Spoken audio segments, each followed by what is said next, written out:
Hey there, beautiful souls. I'm talking about you, Aries. Come on in. Let's do your energy forecast for the week ahead.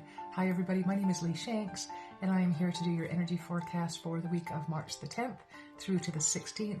Once again, currently working on the sign of Aries. So, Aries, I'm going to start off using Colette Baron-Reid's The Good Tarot.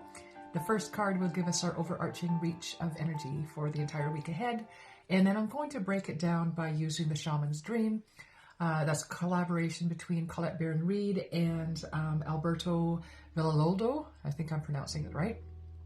And when I pull those cards, I'm going to pull 3. It's going to break your week down just a little bit more to see where we're going. All right, so come on in, Aries. Let's get this done. Again, March the 10th through to the 16th. And what have we got in store? Oh, look at this.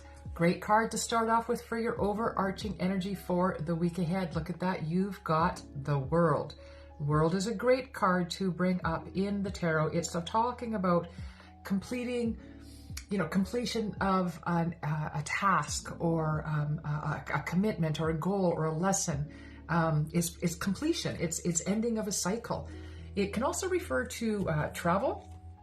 So it could be very well that your cycle of staying close to home and not going anywhere is about to take a turn, and you'll find yourself traveling more, whether locally or long distantly.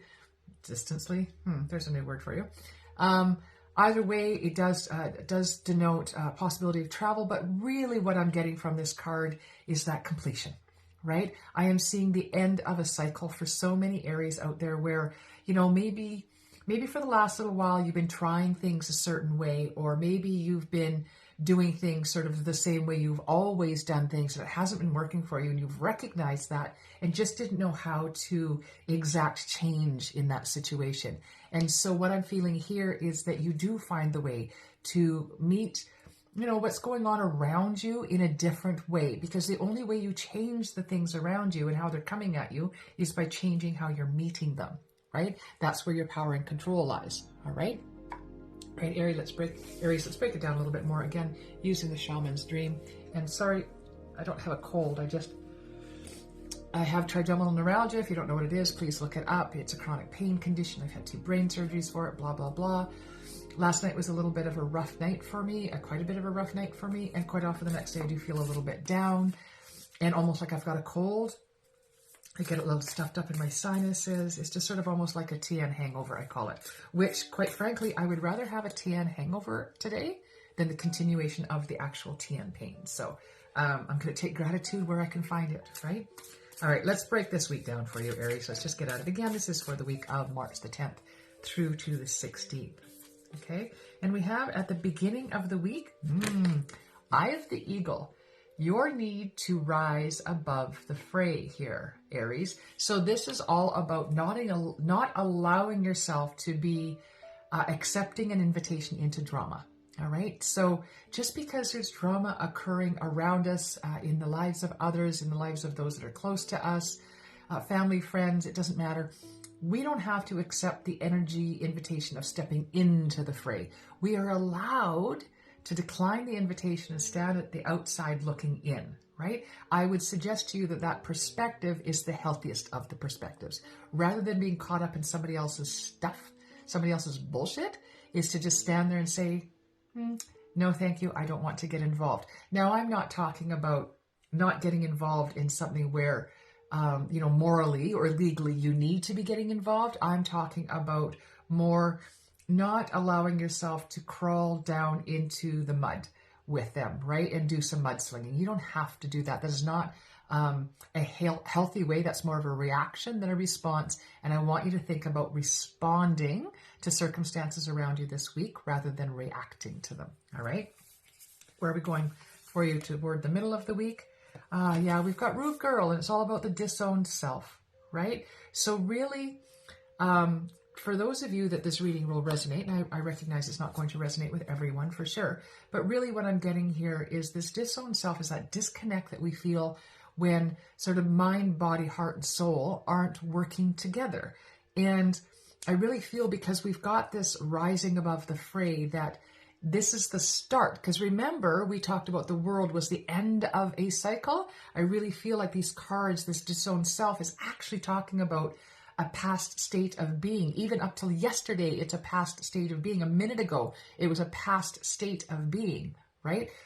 You now have the opportunity moving forward to respond to circumstances and life experiences around you in a way that's healthy for you, and allow for your mind, heart, body, and soul to reconnect and come back in alignment and work together for your greatest and highest good. All right? So allow that old pattern, that old way of being, to just fall away from you. Don't fight that. Surrender to the process. That's what I feel like you're being led to. Surrendering to that process, allowing yourself to come back in to alignment with your soul self, who you really are. And then, look, at the end of the week, you're diving in. It's a deep dive, and it says diving deep into a task. This task is pulling yourself back together, Aries. You are tasked with perhaps one of the most important requirements of this lifetime, which is, again, to get your mind, body, soul, and heart working in tandem together, and not, sometimes approaching life from your head, sometimes approaching from your heart, leaving your soul completely out of it, and then making your body pay the price, right? So align your heart and your soul. Allow for your soul to guide you forward, not sometimes, all the time, right? Out of your head and into your heart. Sometimes the longest journey we'll ever take. There's that common saying, right? But it's a very important one for you, I feel, this week, Aries. Not that you haven't done it before. I don't feel like this is new territory. I feel like this is just you allowing for that cycle to pass away, sort of, if you will, for the final time, right? No more of this moving forward. This is the last time. And from this moment forward, I'm going to be looking at things just slightly differently. I'm going to be changing my perspective, and I'm going to come back into alignment so that when I make choices and decisions affecting my life, including the decision to not accept an invitation into the fray and simply stand back in quiet observance of it, because you learn so much more there, Aries. You really, really do. That old saying, you were given 2 ears and 1 mouth for a reason. It's time to listen, is what I'm getting for you, Aries. All right? Thank you so much for being here. If this reading is resonating with you, please do leave me a comment down below. I've had a hell of a last few weeks. I haven't been responding to my comments, but I am going to go back and get all caught up, because I do appreciate each and every one of you that takes the time to let me know that you've been here and how the readings are resonating with you. So again, please do hit the like, share, and subscribe. Hit the notification button, and let's see how things are going moving forward as I introduce a few new things on the channel. All right. Blessed be once and for all for today, Aries. I look forward to seeing you all next week. Blessed be. This is Lee Shanks signing off.